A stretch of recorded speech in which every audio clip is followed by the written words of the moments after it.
It's getting close to 3 in the afternoon, and Jesus has been on the cross for 6 hours or so.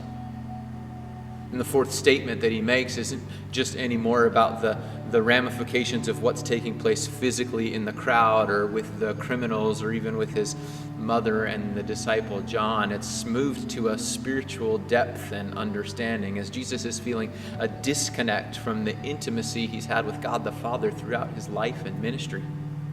He cries out the words, Eloi, Eloi, lama sabachthani, my God, why have you forsaken me? Words that express the cry of a heart that feels disconnected, abandoned, in a disarray, a spirituality that feels like it's in tension. And yet at the same time, what he quotes is from a psalm. It's Psalm 22, the beginning words, as Jesus quotes them. And I believe he means for us to understand the rest of the psalm as well. As he cries that out in a loud voice, I believe he hopes that we would take time to know the rest of the implications. Well, the Psalm 22 is a psalm of spiritual tension, talking about the mocking and ridiculing and what feels like abandonment of God, but it's also a psalm of hope. Later, I'd encourage you to read all of it as an individual or with your family to reflect on what Jesus meant when he quoted it on the cross. I'm going to read for you just the last couple of verses. It's a psalm of 31 verses. These are just the last two.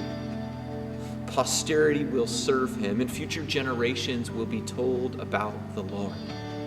They will proclaim his righteousness, declaring to a people yet unborn, he has done it. As Jesus was on the cross, he felt spiritual tension, and yet at the middle of that, while he cried that out loudly, he also understood this hope that we are fulfilling today. People who were unborn at the physical time Jesus was uttering the words, yet who are crying out and understanding that Jesus is the Lord, that he has done it, that it's accomplished because of what Jesus went through on our behalf. Maybe you identify with that spiritual tension. I'd encourage you, as you're making your way towards the next station, to just silently be reflective of where it is in your life you feel like God has forsaken you.